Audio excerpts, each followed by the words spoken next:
วันนี้ฮะละเกกำลังที่พวกก็โหเอาไว้ไปให้ดูเลิกแม่สามแลบ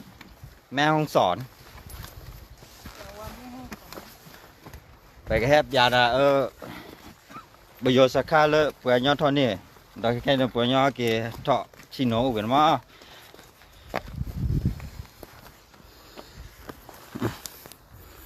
ดูเนี่ยเยอะเดินมาทุนเลยนะครับเนี่ยอยู่ก็ไปให้เด็กที่เราไป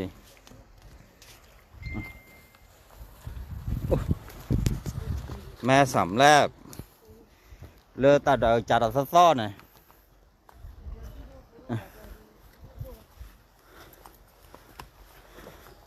อันนี้เขาเลยอยู่ก่อเขาดีมั้งอยู่ก่อเขาดีเอาไว้ให้เจ้าข้อได้ชิวเปลือยยอดก่อไว้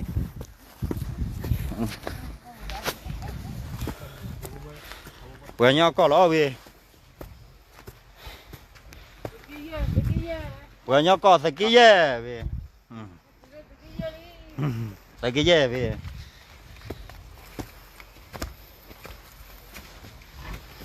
บักเลยท่อย่าเราเวทเลยนะพ่อคนเนี่ยโยก็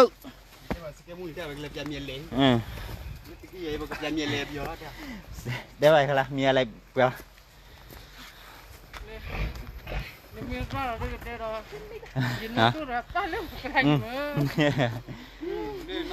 เอาวินนอดูมั้งนอพาดูไปไปยันนั่งหรือกว่าเคยพูดอันนั้นก็เลยอยู่ก่อนนะแม่ชอบเว้ยอย่าให้ไว้ประตูเราเชื่อต่อให้มีเลือกเล็ดเส้นนี่เส้นอะไรป่ะแม่สระชอบอะไรดิขึ้นนะขึ้นนะเดี๋ยวนี้มันเลยดึ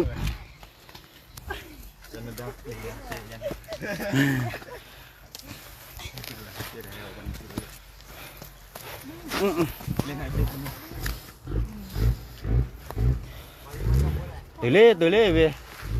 สครับเลยละอ่ะ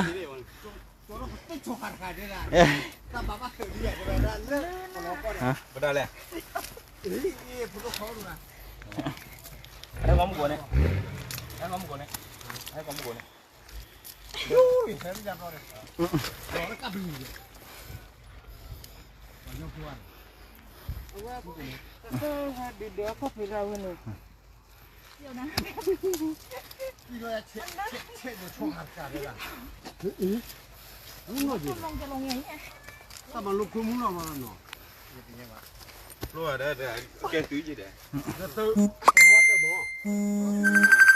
ยังบ้าว่าพอพูดอะไรพอที่เราพูดอะไรหนูพอที่เราพูดอะไรแกตื้อโอ้จีโดนดูเลยจะจันมือกันเลย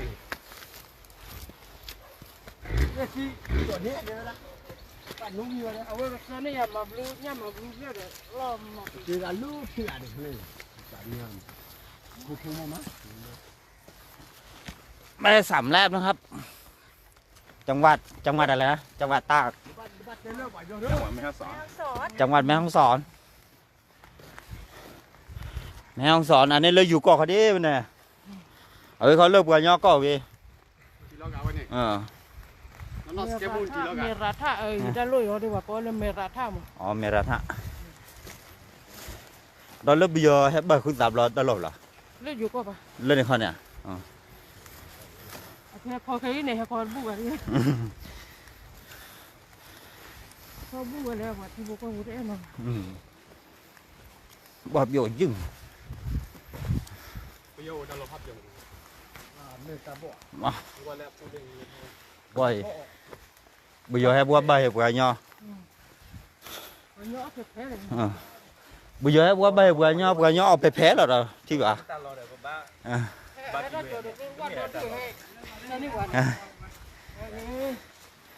ở bên phe đưa lên cái gì đi về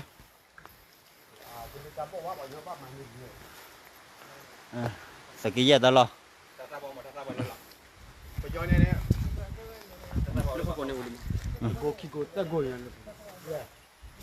hay gì à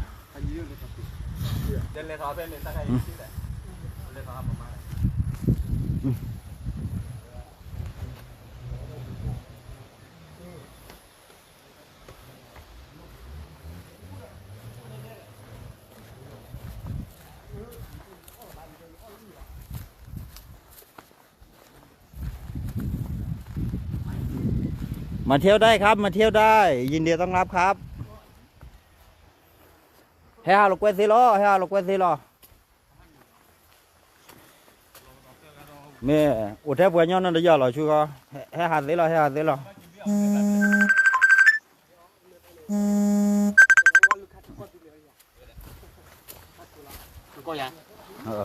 นุโกยะก็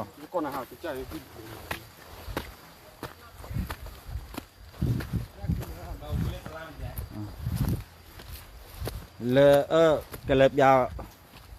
งาพัดดินนอนได้ยาวมั้งกว่านี้ชอบแล้วนอนได้ยาวนะ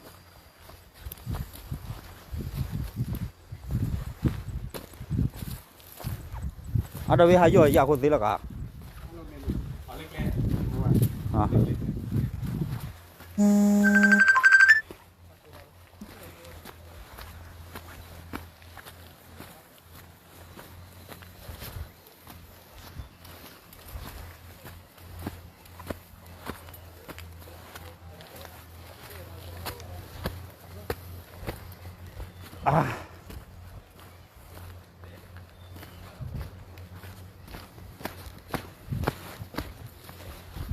กว่านี้เที่ยวก่อนกว่าเลยชอบแล้วจ้ะบ่เราบ่แล้วมึง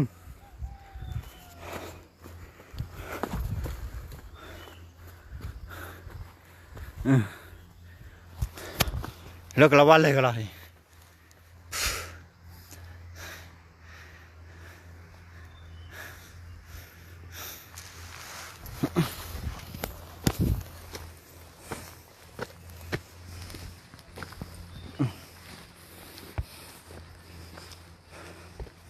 ว้าเบี้ยยึง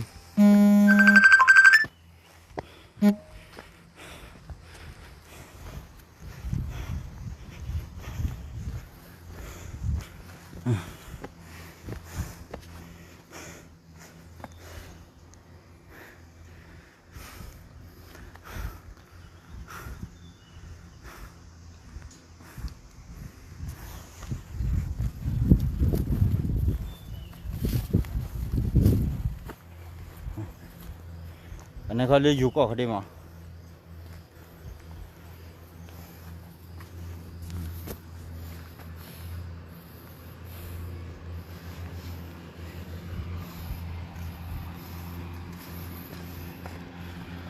มีเอาใบให้พัฒนากันแล้วมั้ง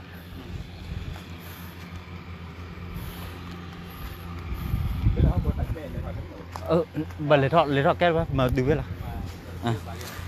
บ่มาดูแค่ชอบแล้วนอนได้ยาพลาเนี่ยโอ้ยชิเลยไปยอมมาโปรจันนะอย่างเดียวอ๋อนึกว่าบุญย้อยมาใบปวดย้อนเนี่ยปวดย้อนใบยืดหล่นที่ใบเดี๋ยวว่าสุรใบเราอีหม้อมันกรอดเดะ